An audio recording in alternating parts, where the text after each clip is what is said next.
Kepemimpinan Puan dalam forum ini kembali mendapatkan pujian dari berbagai delegasi.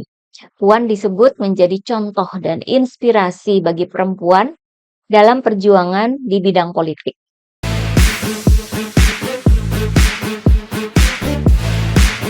Hai teman-teman, jumpa lagi dengan saya, Nina Nur. Sebagai perempuan, kita mestinya bangga bahwa Indonesia sudah pernah memiliki presiden perempuan. Dan sekarang ini kita punya ketua parlemen atau DPR RI perempuan. Sementara itu kita juga punya aturan keterwakilan perempuan minimal 30% dalam Undang-Undang Partai Politik dan Undang-Undang Pemilu ya. Artinya kesempatan buat perempuan untuk terjun ke dunia politik itu sangat terbuka. Perempuan Indonesia mesti semangat ya. Mbak Puan itu terjun ke politik juga enggak secara instan, enggak langsung jadi kayak anak presiden yang itu. Kalau Mbak Puan sebagai anak presiden, ketika Ibu Mega jadi presiden, Mbak Puan ini sering ngintil atau mengikuti ibunya turun ke lapangan. Begitu caranya belajar politik. Dari dasarnya, yakni interaksi dengan rakyat ya. Nggak ujuk-ujuk 2 hari langsung jadi ketua umum partai. Nah, seperti yang pernah saya sebut dalam video sebelumnya, kekurangan Mbak Puan Maharani ini adalah orangnya tidak suka pamer. Sehingga publik kurang melihat bagaimana interaksi Mbak Puan dengan warga masyarakat dan bagaimana kinerja Puan Maharani di DPR. Kalau kita bicara soal DPR, yang kebayangkan Fadlizon aja.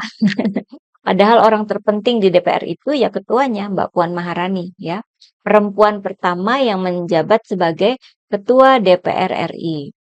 Dalam Rakernas PDIP 2 bulan lalu ya ada candaan nih dari Bu Megawati terhadap Mbak Puan. Kata Ibu Mega, sebagai ketua DPR ini Puan sering bertugas ke luar negeri. Bu Mega pun jadi ingin gantian dengan Puan jadi ketua DPR. Sedangkan Mbak Puan katanya jadi ketua partai aja. Kunjungan ke luar negeri itu dilakukan Puan Maharani atas undangan berbagai forum parlemen dunia. Berita-beritanya itu ada ya, tapi nggak terlalu banyak gitu, nggak terlalu masif. Ya memang begitu ya Mbak Puan ini, dia nggak suka gembar-gembor, tahu-tahu dapat pujian dari berbagai negara. Bikin bangga kita sebagai perempuan Indonesia. Ada berbagai forum di mana Mbak Puan hadir dan berperan aktif membawa nama dan menyampaikan suara negara kita. Misalnya, ketika masih masa-masa pandemi, Mbak Puan ini hadir dalam konferensi Ketua Parlemen Dunia ke-5 di Wina, Austria. Kehadiran Puan di sana memperkuat diplomasi pemerintah, menyuarakan isu keadilan vaksin yang waktu itu sangat penting dalam penanganan pandemi. Oleh pengamat politik, Puan dinilai berhasil menyampaikan pesan bahwa Indonesia mampu menangani gelombang kedua COVID-19. Ketika dipercaya menjadi ketua majelis dalam sidang umum Interparliamentary Union atau IPU yang digelar di Bali pada Maret 2022, Mbak Puan mengajak Parlemen Dunia melakukan aksi nyata mengatasi perubahan iklim dunia. IPU atau IPU ini semacam persatuan atau perserikatan parlemen-parlemen sedunia ya. Kepemimpinan Puan dalam sidang IPU itu mendapatkan pujian dari berbagai delegasi. Misalnya, Puan dinilai menjadi simbol kepemimpinan perempuan dunia oleh Sekjen IPU Martin Chungong. Delegasi Meksiko Marisol Garcia Segura menyebut pidato Puan itu luar biasa, memiliki gagasan hebat dan tahu kondisi yang dihadapi oleh perempuan. Pujian juga datang dari delegasi parlemen Islandia yang menyebut Indonesia beruntung memiliki wakil rakyat yang mampu berhubungan baik dengan kelompok dunia ya yang beragam. Hebat nih ya, ketua DPR kita diapresiasi oleh banyak negara. Artinya DPR kita diakui perannya secara internasional. Kemudian dalam konferensi tingkat tinggi atau KTT, para ketua parlemen perempuan internasional di Uzbekistan pada bulan September 2022, Puan menyampaikan dan mendorong kepemimpinan perempuan dalam masa pemulihan pasca pandemi COVID. Kemudian pada bulan Oktober 2022 dalam Forum Wanita Anggota Parlemen Dunia di Rwanda, Puan kembali bicara soal peran perempuan dalam proses pemulihan global dan bahwa parlemen menjadi penyebar budaya damai dan toleransi melalui dialog dan diplomasi. Indonesia banget ini ya, kita suka jalan damai, tapi kita juga bebas dan aktif dalam politik luar negeri. Kemudian pada bulan Maret 2023 di Turki, Puan Maharani menerima estafet jabatan sebagai Ketua Forum Kerjasama Parlemen 5 negara MIKTA, Meksiko, Indonesia, Korea Selatan, Turki, dan Australia ya. Dan estafet itu dari Turki.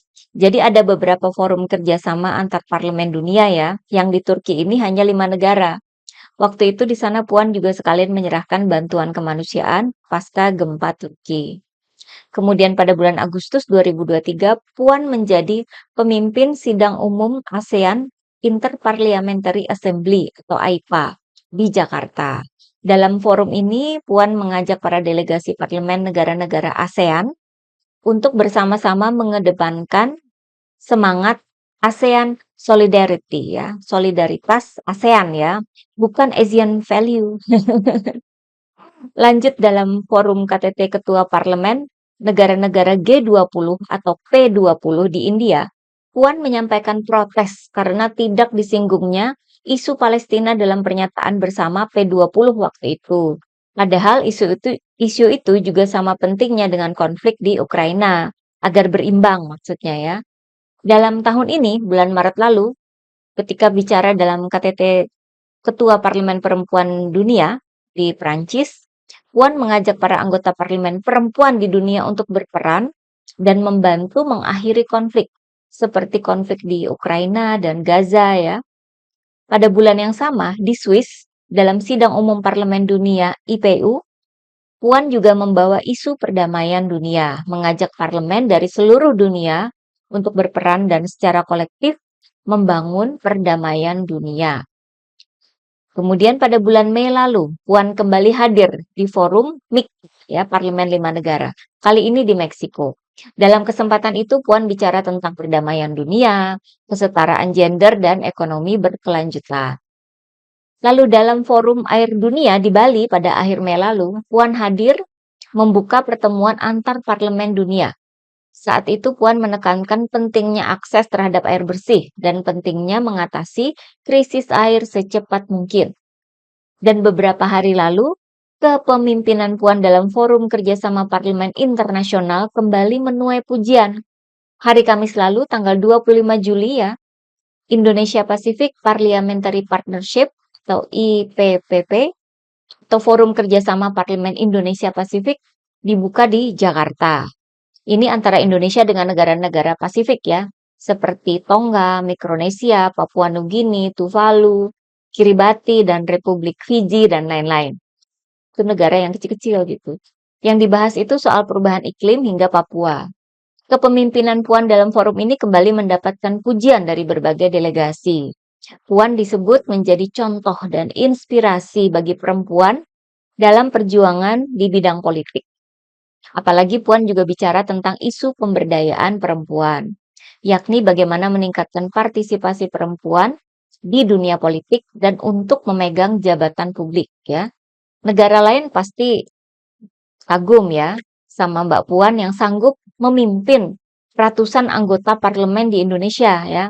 Sementara katanya di Tonga, itu salah satu negara di Pasifik, katanya hanya ada satu anggota parlemen perempuan. Itu mungkin juga karena negaranya kecil ya. Ternyata dalam masa kepemimpinan Puan sebagai Ketua DPR RI, DPR ini sudah menjadi bertaraf internasional ya. Diam-diam aja loh itu ya. Nggak gembar-gembor, nggak banyak diliput media maupun disebarkan di media sosial ya. Jarang banget loh namanya Mbak Puan itu jadi trending di media sosial.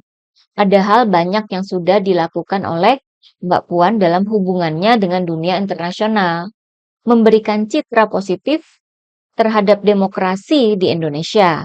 Demokrasi yang harusnya memang dijaga, tidak disalahgunakan dan dihianati demi kekuasaan keluarga. Keluarga Bung Karno memang negarawan sejati ya, yang menjaga demokrasi. Oke, bagaimana pendapat teman-teman? Sekian dulu dari saya. Terima kasih atas perhatiannya. Begitulah kura-kura.